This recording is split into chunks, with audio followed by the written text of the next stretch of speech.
What's going on, everybody? Doc Average Gamer Guys back at again. More Escape from Tarkov action.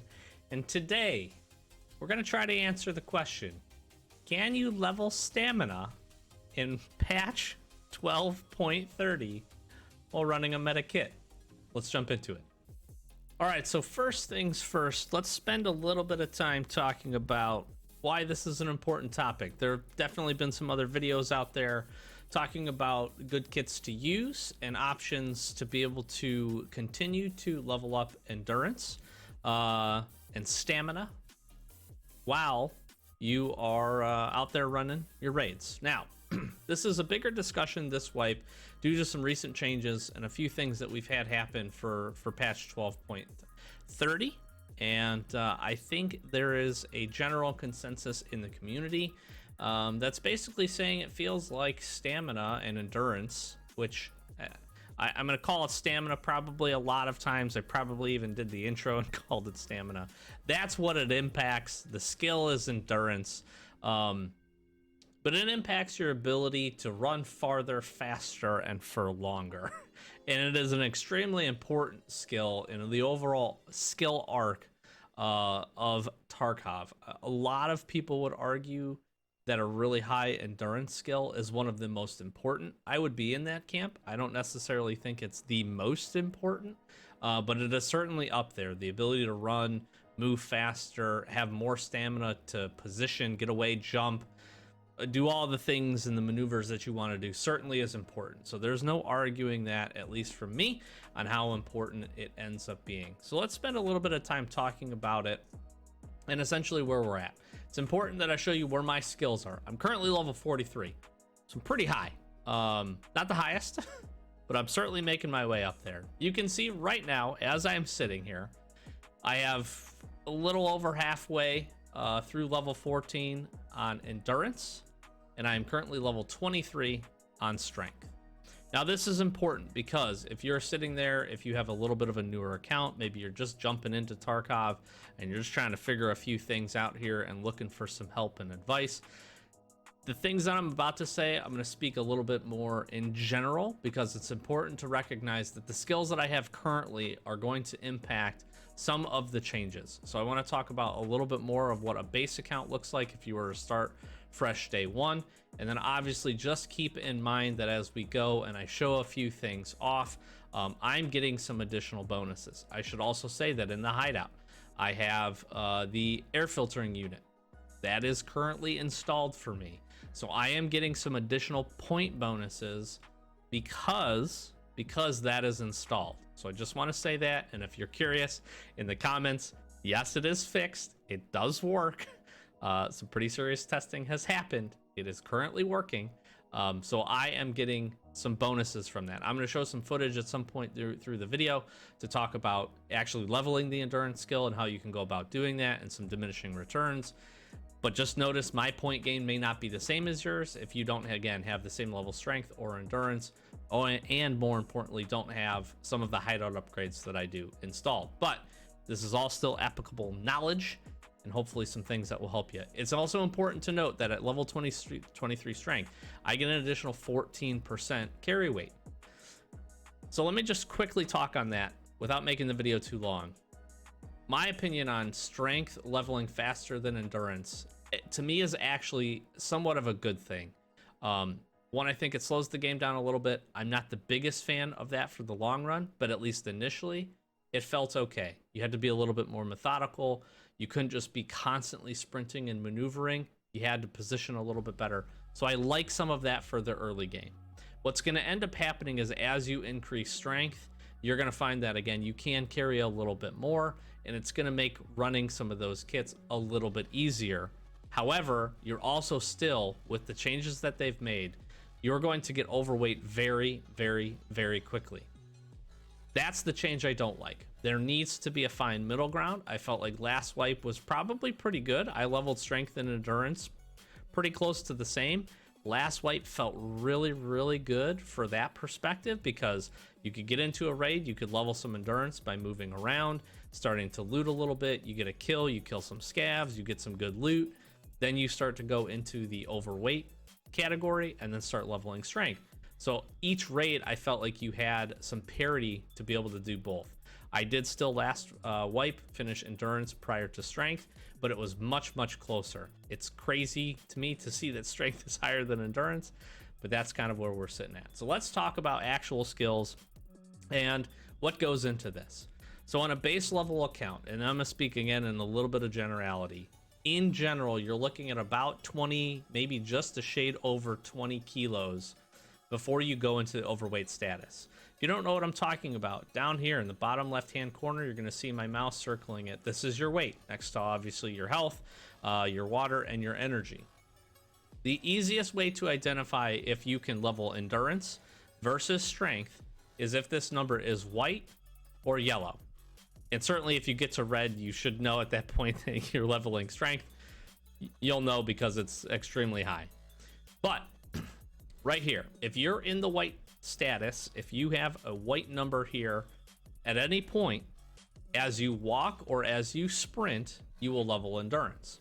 If you go into the yellow, this number changes yellow for you, and you walk or sprint, you will be leveling strength. That's an easy way at a quick tab in, especially if you're in a raid, to check that. Now, there are different levels as you move up as far as carry weight and other things that affects. There's going to be a position where if you get to a certain weight category, you're not going to recover stamina while you walk. That's also an important thing, but not really the point of this video. So I just want to quickly show, if I throw these things in here, this 0.1 kilo is going to show you that I turn to a yellow number here and a yellow status, if you will. And that means if I was to go in carrying what I have currently on my PMC, as I run and as I walk, I would be leveling strength instead of endurance. If I got into raid and instead threw these two Nomex off, you would see that I again would level endurance instead of leveling strength as I ran or as I sprinted. So really, that's just kind of a base overview. Now let's talk about, can you run a meta level kit or close to it and still remain underweight? That's a hard thing to answer. I'm gonna say it certainly all depends. It depends on how you mod your weapons. It depends on what armor and classification of armor you're trying to use. And it depends on what you normally carry. What I think is a good way to determine if you can do this is actually to first start with the things that you always bring into raid. So if you want to do that, and the easiest way, in my opinion, to do that is maybe to do something like this. Say you always take in a handful of grenades, your gamma container and everything inside here counts for your weight. You're going to see as I remove this stack, I go from 7.1 down to 6.3. I put it back in, boom, it counts. That includes your keys. That includes your injector case. So everything inside of here, inside of your secure container, whichever one that ends up being, ends up adding to that. And obviously if I pulled this out, you would see that that weight would go away. But in general, at least for me, for the most part, I'm gonna at least run at a minimum ears, a face cover, maybe a couple of grenades, maybe not, and a day pack. So I know generally, and then this is usually how I set my kit up. I have a stack of ammo.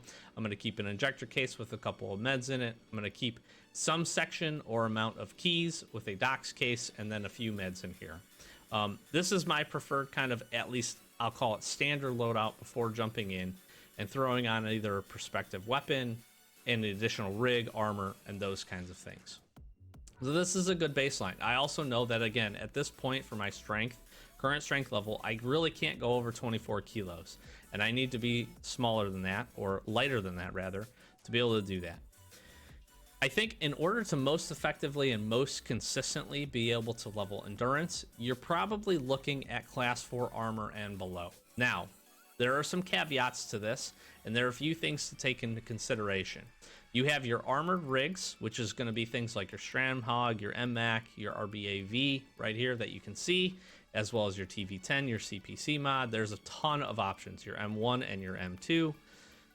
Those are all going to be fully inclusive to both your armor and the rig that you need. If you use instead a base armor like a Trooper or a Karund, you're obviously, in addition to that, going to need a rig to throw on top of it, depending on your weapon. If you're running a shotgun or something else where you can load shells into your pockets, then that obviously frees you up some space. But in most instances, you're probably always taking a rig because, again, you're going to want to be able to loot and have the option to have some additional space as well as put in any additional ammo.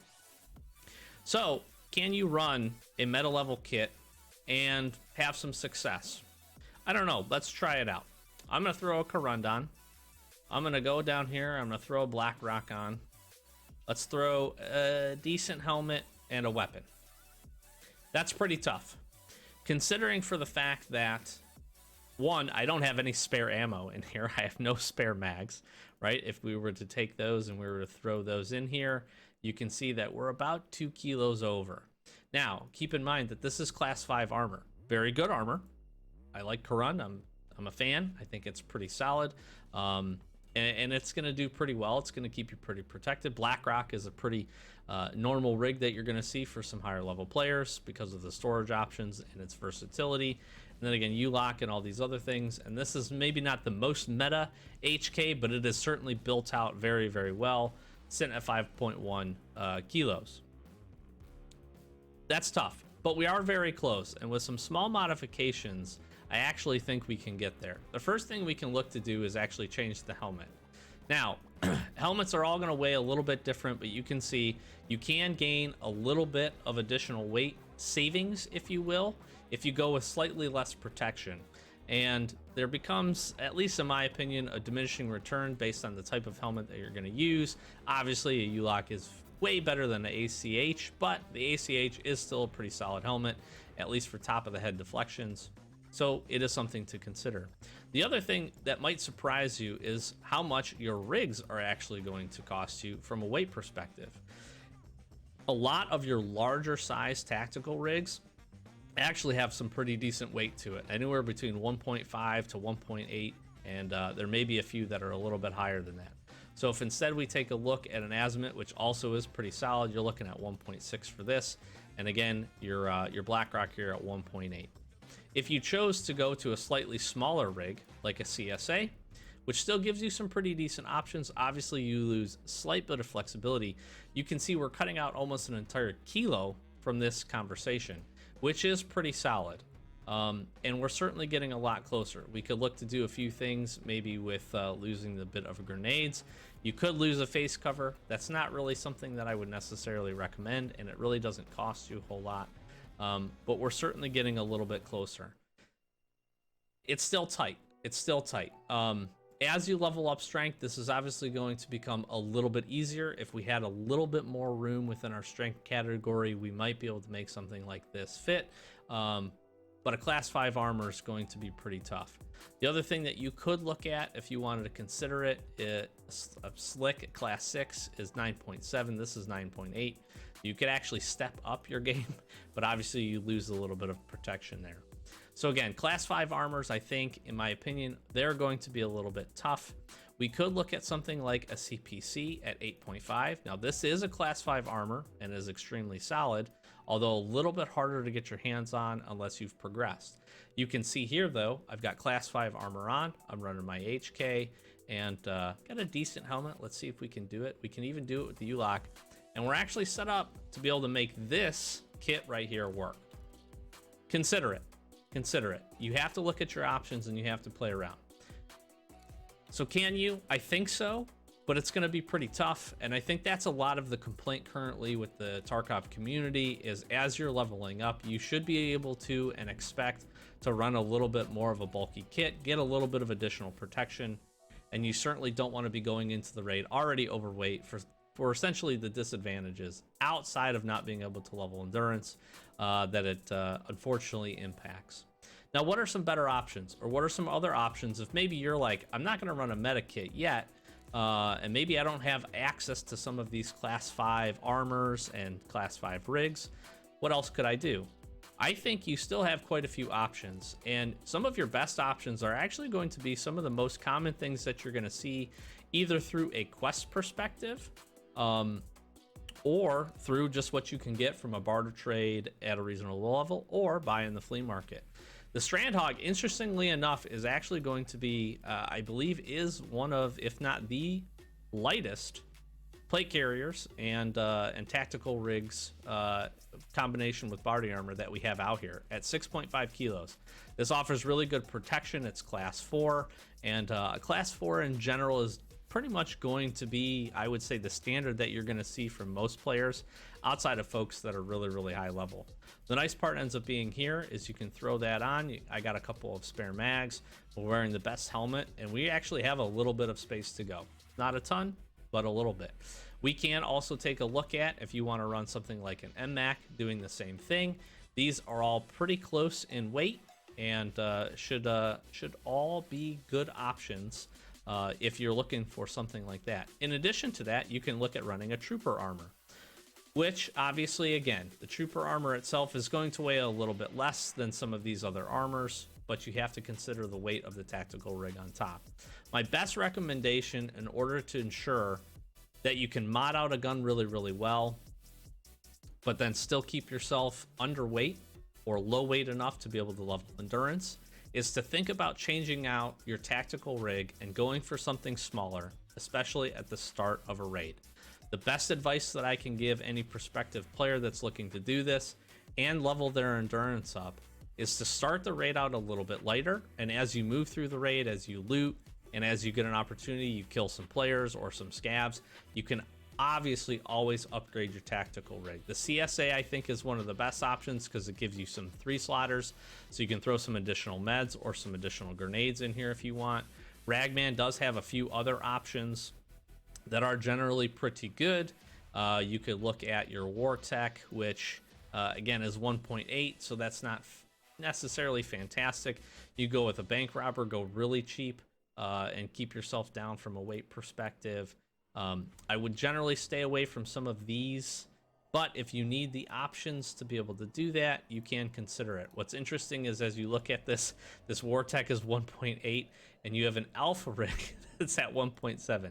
So it is valuable to spend a little bit of time to take a look, and even this War Tech rig is pretty good to be able to do that.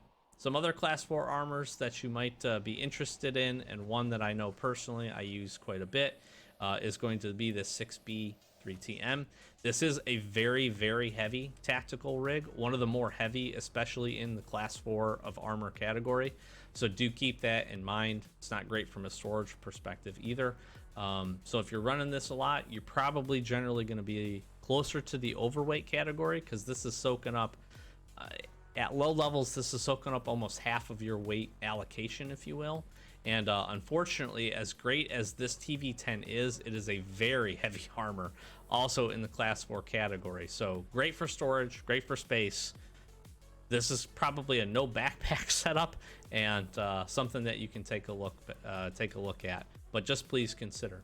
Obviously, your backpack also is going to weigh. This day pack is amongst the cheapest from a weight perspective as you look at that. So do keep that in mind. If you run a bigger bag, you're obviously going to have to allocate for that space. The other option that you can take a look at here, so to finish that thought, if you want to run a good class 4 armor, consider one of these armored rigs. If you're looking at that, or maybe you don't, and you want to run something like a trooper or a Karund, take a look at minimizing your tactical rig, at least then getting to the diminishing returns on your endurance. As you move through the raid, at the start of the raid, get some sprints in, go from that perspective, kill some scavs, and upgrade your rig as you go through, either through your players or scavs, and as you pick up some loot. It's going to allow you to get some of those endurance gains before immediately going into overweight category. Now, again, it is important to note we don't have a ton of space here, so I could hit a single stash, and I probably am going to be overweight from that perspective. Now, the other thing that you can take a look doing, we're using a moderately heavy 5.1 kilo gun, but you could change that. You could go for something a little bit different. The SAG AK, unfortunately, is not going to do it, but we can still equip it, and we could still run this gun and maintain underweight with this pretty decent setup of class 4 armor. Obviously, something like an UMP and your SMGs, they're generally going to weigh less.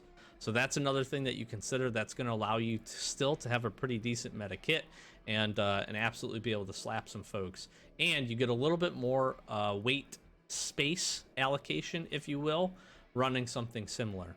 Obviously, in addition to that, if you really want to stay focused in on trying to keep some additional weight, Think about going snipers or your shotguns.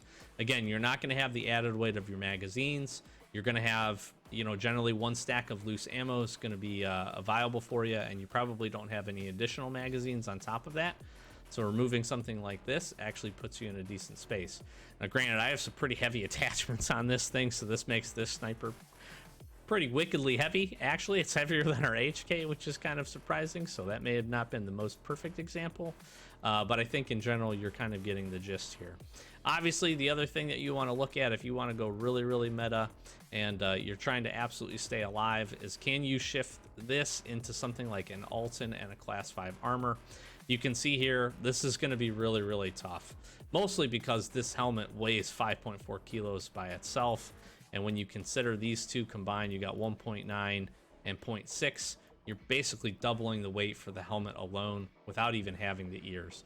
This is going to be pretty tough. I think even if we went back and we put the trooper on here, we're pretty close actually. But it's going to be hard. You're going to have to certainly have some additional weight capacity there, I think, to be able to make that work. So I wanted to spend a little bit of time chatting about that. Hopefully you found this video informational. Hopefully you got some good tips. Do also consider that the attachments and everything that you're running on your guns is also adding weight, as well as take a look at your pouch and what meds and other things that you're carrying. That's an important piece. Car med kits are actually one of the heaviest medical items. Your IFAKs, your AFAKs, and your Salewas are all actually going to be some pretty good options for you. Consider your ammo, especially shotgun shells, actually weigh quite a bit. So that's something to take into consideration, as well as what your normal kind of distribution for magazines versus loose ammo ends up being. If we go ahead and unload this, you can see that this magazine by itself is 0.14 kilos. And obviously the added weight there that you get from the ammo is going to bump that up. So if you can reduce the mags and maybe just carry the spare ammo, it's another way to reduce a little bit of weight and keep yourself in that white category. I want to just quickly talk about how do you actually level the endurance. Gotten through the meat of it, but I do want to spend some time in case you're a little bit unfamiliar. You're going to see that I'm going to jump into a raid here, and I'm going to throw some footage up as I chat through this. Essentially, what you can look to do at the start of each raid is, if you focus on staying inside and under that weight category for wherever it puts you overweight, the best way that you can go about doing this is essentially to do 2 full sprint bars while underweight at some point during the raid.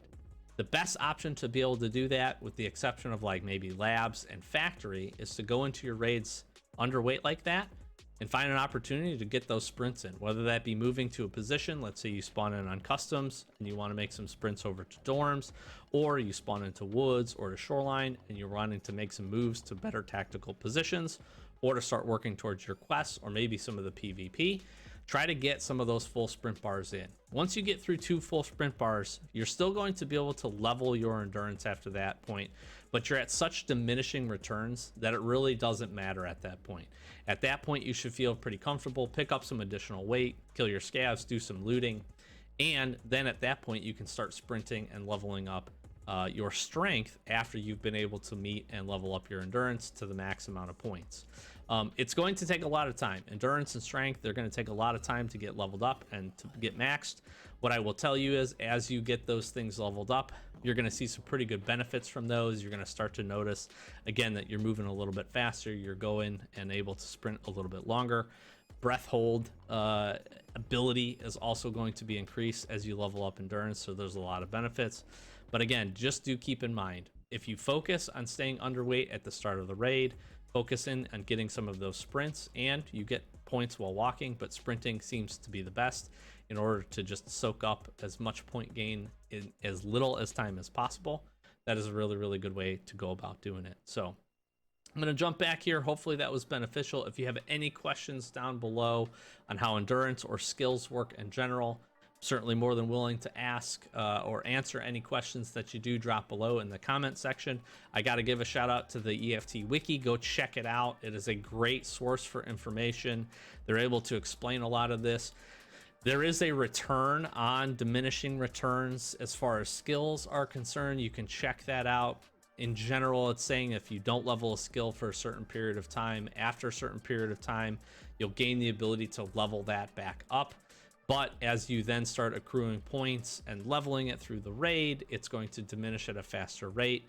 So like I said, the first push before you get to those really severe diminishing returns is going to be the best time to pick up as many skill points in as little time as possible as you work those skills. The nice part ends up being, again, is as you focus in and you stay underweight at the start of the raid, you're going to see some good endurance gains at the beginning.